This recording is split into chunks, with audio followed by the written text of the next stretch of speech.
Bueno, y siguiendo un poco con el tema de estratificación social y clases sociales, recién vimos todo el tema de diferenciación social de alguna manera, vimos también lo de los canales de movilidad, vimos las diferentes teorías de los diferentes autores que estuvimos viendo en cuanto a clases sociales y en cuanto a ciencias sociales. Y ahora vamos a hablar un poquito de las clases sociales en el Uruguay.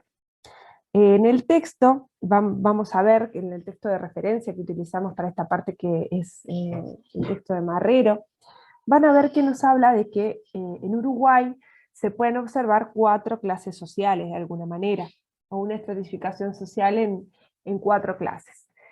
Donde se encuentra, por un lado, digamos, la clase alta, la clase media, la clase baja y lo que se llama la clase marginal.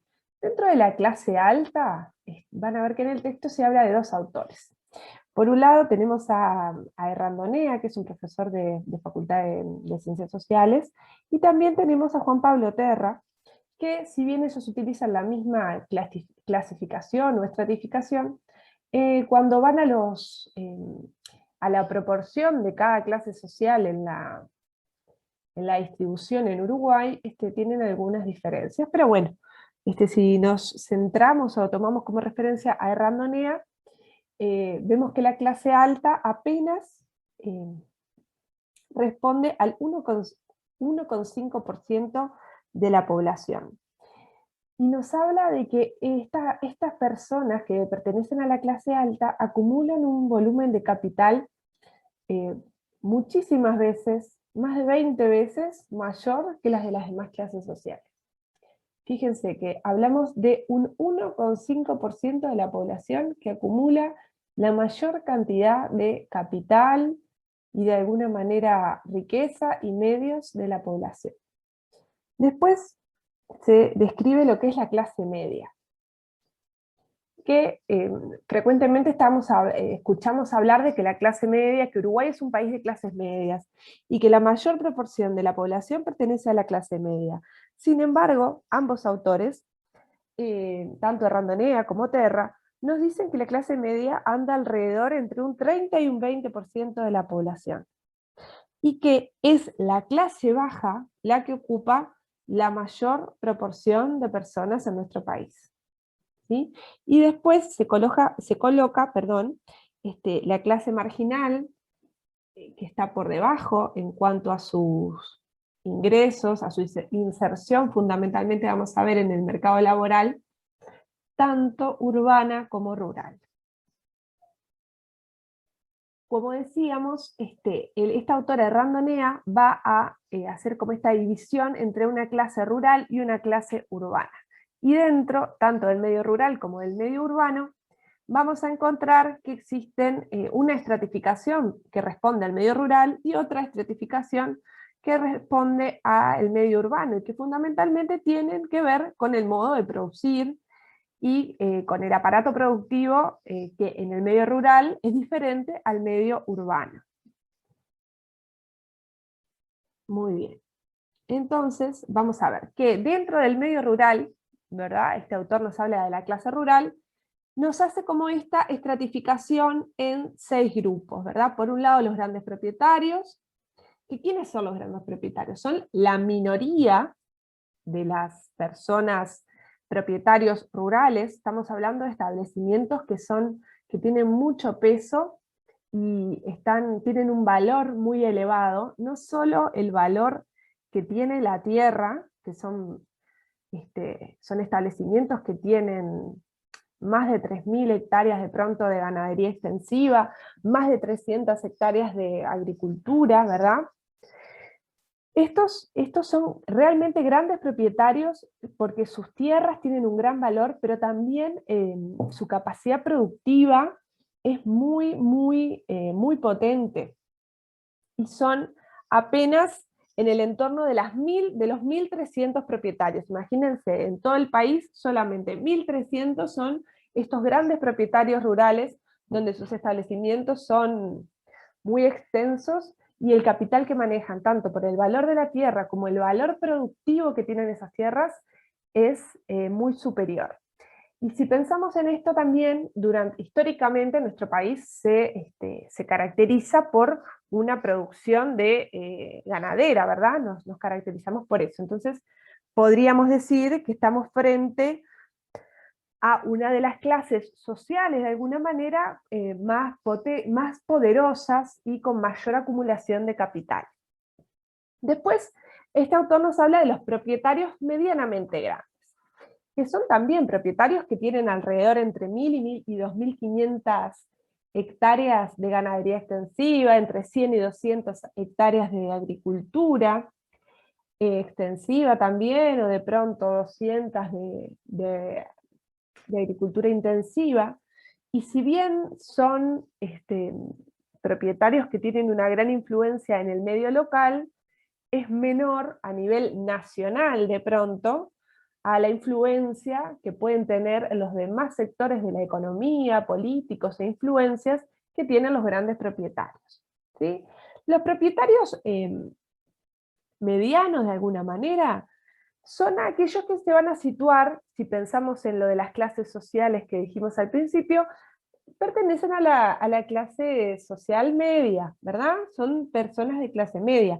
Son un mayor número, ¿verdad? Estamos alrededor de las 30.000, de los 30.000 propietarios medianos, donde, bueno, el tamaño de la tierra, la extensión de la tierra, la capacidad productiva que tienen es menor.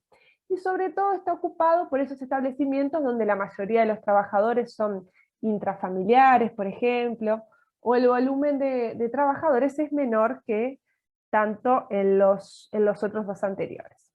Los pequeños propietarios, bueno, son, si bien son personas que son poseedoras de su tierra y de su medio de producción de alguna manera, no son consideradas personas de la clase dominante, ¿verdad?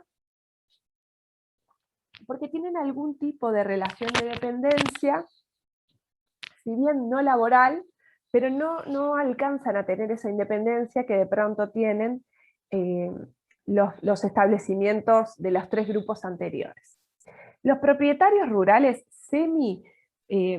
proletarizados, ahí son esas personas que también son propietarias de su tierra, tienen muy pequeños establecimientos, que de pronto es una producción local o familiar, y que en algunos momentos incluso trabajan como asalariados en otros establecimientos, que pueden ser de pequeños propietarios o fundamentalmente de propietarios medianos o medianamente grandes, donde digamos, en relación safral, porque por algunos motivos a veces se insertan como asalariados en otros medios, digamos, ¿verdad? Y por último tenemos estos poseedores precarios que aparecen acá, que bueno, que tienen una inestabilidad y una inseguridad a nivel de sus ingresos, que es característica más que nada de la clase baja, ¿verdad? Que sí, que tienen una relación de dependencia con los demás grupos de alguna manera, y que esas relaciones de trabajo, laborales que pueden establecer con los otros propietarios rurales, los hace estar en franca desventaja y bueno, pertenecen a la clase baja, ¿sí? Después, ahora, existe también en la clase rural, si pensamos, porque ahora básicamente hablamos de la propiedad de la tierra, que todas estas personas son propietarios, o sea, todos estos grupos son propietarios de su tierra, pero algunos son propietarios de la tierra, pero no de su medio de producción, porque tienen que trabajar como asalariados en otros, digamos, en otros establecimientos. Pero además de estas personas, existen otras personas que trabajan también en el medio rural y que tienen que ver con, por ejemplo, profesionales, con personas técnicas, que tienen que ver con intelectuales, con las personas que administran de pronto estos grandes establecimientos, y que pertenecen a lo que es la clase media, ¿sí? Que no están considerados en estos 6 grupos, pero son personas de clase media que tienen una inserción de tipo laboral de diferentes características con alguno de estos tipos de propietarios. Por otro lado, Errandonea nos habla de las clases urbanas. Y en este caso, no nos habla, esta clasificación no tiene que ver con con la propiedad o no del medio de producción. Si bien acá nos habla de los empresarios y los no propietarios. Cuando habla de los empresarios, se refiere en este caso, en esta investigación que el autor realiza, a una investigación en base al sector industrial de nuestro país, ¿verdad? Y de alguna manera, esto es lo que acá nos habla de la burguesía industrial, mediana burguesía industrial, pequeña burguesía industrial y autoempleados, tiene que ver con el tamaño, la burguesía industrial, tiene que ver con el tamaño de ese medio de producción, de alguna manera, que tiene que ver con grandes empresas productivas, o algunas veces pueden ser también empresas multinacionales, ¿verdad? Eso sería la burguesía industrial. Después tenemos la mediana burguesía industrial, que son establecimientos de menor porte, de menor tamaño, empresas más pequeñas que tienen menos volumen de empleados. Después la pequeña burguesía industrial también son los propietarios de empresas que tienen menos empleados y menos capacidad productiva de repente que la mediana burguesía industrial. Y finalmente aparecen en esta categoría de empresarios a los autoempleados. ¿Quiénes son los autoempleados? Por un lado son los que tienen emprendimientos personales, o también las cooperativas. ¿Sí? Existen varias cooperativas de diferentes ramos productivos, pero que bueno, que para este autor representan una proporción muy baja de los empresarios. ¿Sí? Y por otro lado, nos habla de los no propietarios, en definitiva, la clase obrera trabajadora. ¿Sí? Y va a depender, de alguna manera, dentro de estas clases urbanas, va a depender un poco en qué lugar se ubican, dependiendo de su inserción en estos diferentes grupos que aparecen acá. Nos hablan de directores o ejecutivos industriales, que básicamente son empleados, digamos, de empresas multinacionales, ¿verdad?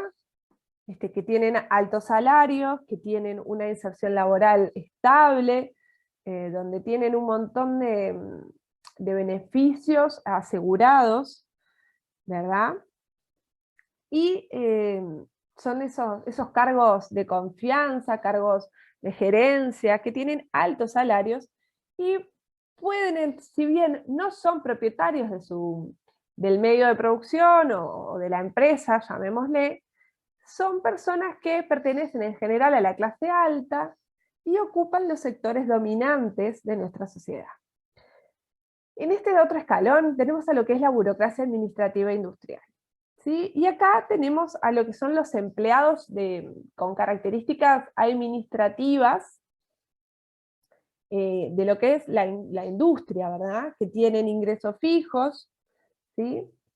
Y que si bien tienen relación de dependencia con su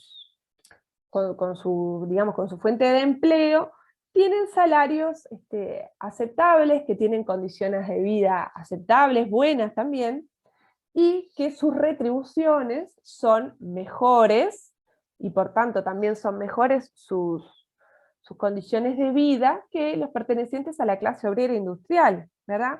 Que actualmente, da una modificación en el sistema productivo, es la minoría la clase obrera industrial. ¿Por qué? Ahora vamos a ver que de alguna manera nuestro país se caracteriza por lo que es la producción de materias primas, ¿sí? Y no tanto lo que tiene que ver con el proceso productivo industrial de productos, de alguna manera, ¿sí? Van a ver que en nuestro país lo que nos caracteriza es la producción cárnica, por ejemplo, lo que son los frigoríficos, las curtiembres, los arroceros, y no tanto lo que es, por ejemplo, la industria textil, de desarrollo de prendas, a lo que, por ejemplo, podría pertenecer la clase obrera industrial, tanto sea de prendas de vestidos, zapatos. Les pongo ese ejemplo porque es como bien concreto, ¿verdad? Bandonea nos habla de una dinámica que se da que se dio en realidad en esta época en las clases sociales, y haciendo referencia a las clases urbanas y a las clases rurales, que nos habla que las clases rurales de alguna manera se han ido modificando, porque porque esa inserción tan amplia que existía de la población en ese, digamos, en ese tipo de trabajo, ha ido disminuyendo. ¿Por qué? Porque esos pequeños o medianas, digamos, productores, eso ha ido disminuyendo y se han hecho cada vez más grandes los grandes productores de alguna manera. Y ha disminuido la inserción o el desarrollo de esos pequeños propietarios rurales de alguna manera, e hizo que esas personas, en algunos casos, tuvieran una migración hacia la capital o hacia los medios urbanos, buscando otro tipo de inserción laboral. Por otro lado, cuando pensamos en el medio urbano, cuando pensamos en estas clases que estábamos hablando acá, nos habla justamente de esta dinámica que se dio de disminución de la inserción en lo que es la clase obrera industrial, que tiene que ver con eso, con un poco con el debilitamiento en ese modo de producción, ¿verdad? Lo que es la industria de la manufactura, de los artículos, ¿sí? Sin embargo, Uruguay sigue siendo un país donde, una sociedad abierta, ¿verdad? Donde existe movilidad vertical de las clases sociales. Y como es un país que está muy influenciado, o bueno, que es un país esencialmente capitalista, ideológicamente la idea del capitalismo es eso mismo, ¿verdad? Colocar la posibilidad que tienen los sujetos que a través de su esfuerzo, de repente a través del estudio, tienen una posibilidad de movilidad vertical en lo que es las clases sociales y su inserción en el modo de producción de esta sociedad. Después de este autor, que sabimos que esta investigación es de la década de los 90, tenemos otro autor que también utilizamos, que es Danilo Lesker, que también es un profesor de la Universidad de la República, y que nos hace una categorización diferente a la que hace Randonea, que nos diferencia en un medio rural y un medio urbano. Danilo Lesker nos hace una diferenciación que tiene que ver con lo que es clase trabajadora y la clase dominante, ¿verdad? Que podría ser por un... Bueno, ahora vamos a ver bien. Bueno, nos coloca en primer lugar a la clase trabajadora y la divide en 3 grupos. Y estos 3 grupos van a depender, por un lado, del tipo de... al tipo de inserción laboral que dice, del tipo de labor, digamos, de alguna manera, ¿verdad? ¿Cuál es su rol en ese como asalariado, ¿verdad? Y además de su rol, en qué tipo de empresa se desarrolla, ¿verdad? Acá nos dice grupo 1. Asalariados de la rama de producción que trabajen en condiciones oligopólicas, insertas en la economía mundial, donde hay organización sindical y negociación colectiva. La organización sindical y la negociación colectiva es lo que les proporciona a estas personas, de alguna manera, cierta estabilidad, ¿verdad? Porque le permite tener garantizadas ciertos derechos a través justamente de esa organización colectiva, ¿sí? A este grupo 1, digamos, pertenecen los trabajadores de la banca, por ejemplo, las personas que trabajan en el rubro de la salud, ¿verdad? Los que trabajan para empresas privadas de la salud, personas que trabajan en las empresas públicas, ¿verdad? Los trabajadores públicos, los que tienen que ver con la administración central del gobierno. ¿Sí? Si bien son una clase trabajadora que no es dueña de su medio de producción, ¿verdad? Tienen una inserción sumamente estable, sus salarios son buenos, les permiten tener una calidad de vida de alguna manera en relación a los bienes materiales buena, ¿sí? Y fundamentalmente lo que es estabilidad laboral. Por otro lado, el grupo 2 es bastante heterogéneo de alguna manera, porque incluye trabajadores de empresas de dinamismo creciente, que no tienen una organización sindical clara y fuerte, potente, donde la negociación colectiva es débil y que es muy fluctuante según el periodo histórico que se maneje, y tienen, en relación al grupo 1, peores salarios, ¿verdad?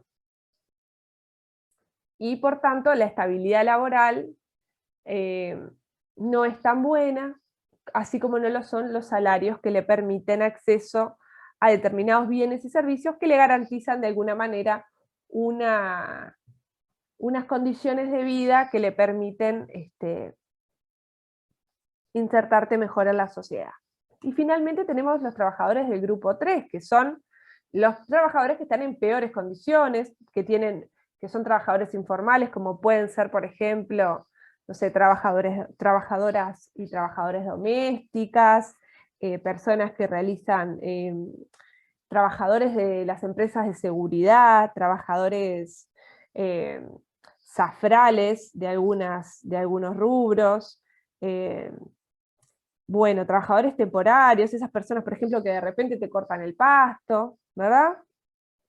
Estos son trabajadores informales y su vínculo con el aparato productivo es muy débil, por tanto sus ingresos son muy irregulares, dependen mucho del día a día, y hace que pertenezcan a una clase social mucho menos favorecida. Generalmente pertenecen a la clase baja, ¿sí? Incluso pertenecen a la clase baja. Y por otro lado, este autor nos habló de la clase trabajadora y la dividió en 3 diferentes grupos, ¿sí? Desde el grupo 1 al grupo 3, que tienen que ver básicamente con su nivel de preparación de alguna manera o de formación, y en qué tipo de empresa, digamos, se desarrolla.